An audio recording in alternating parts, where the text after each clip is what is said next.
Hello, Chicago. Salut Chicago!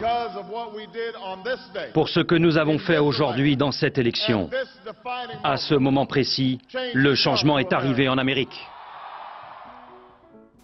4 novembre 2008, le 44e président des États-Unis est afro-américain.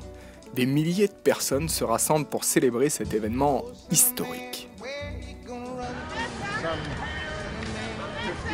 Il y a une cinquantaine d'années, elle devait s'asseoir à l'arrière du bus. Et maintenant, un homme prend le volant du bus de l'Amérique. Cet homme, c'est Barack Obama. Et la femme à l'arrière du bus, c'est bien entendu Rosa Parks.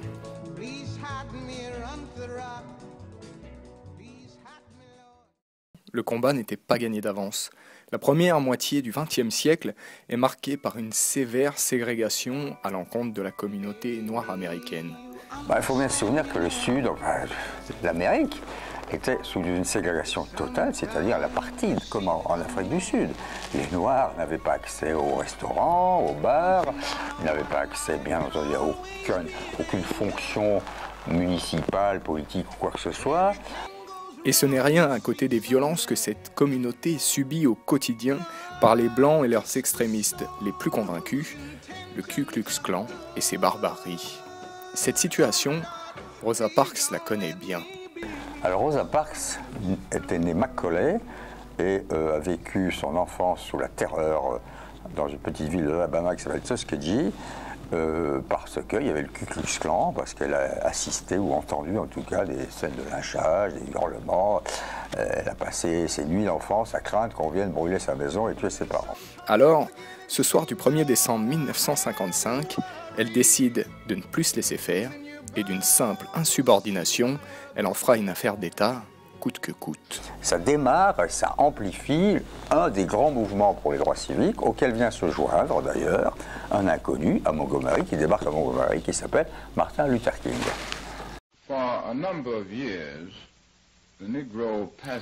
Pendant de nombreuses années, les passagers noirs des bus de Montgomery ont été humiliés, intimidés et stigmatisés sur cette ligne de bus.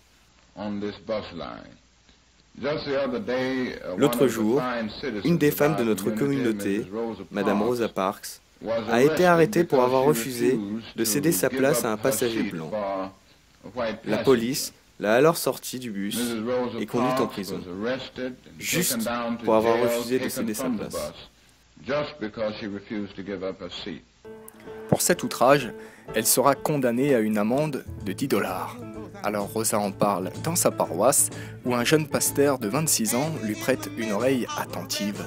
Martin Luther King décide d'organiser un boycott massif qui durera presque une année complète jusqu'à ce que la Cour suprême rende sa décision.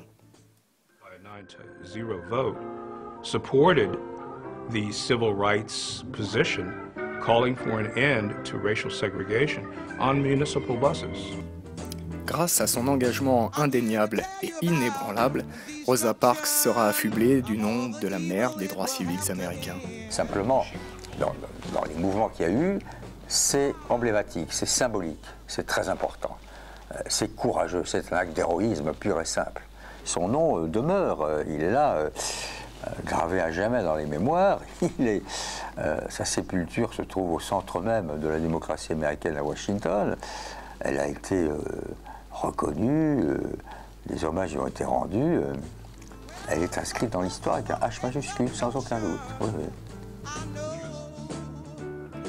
L'affaire du bus a pris une telle ampleur que c'en devient une cause nationale, mise en exergue par un des discours les plus célèbres de l'histoire.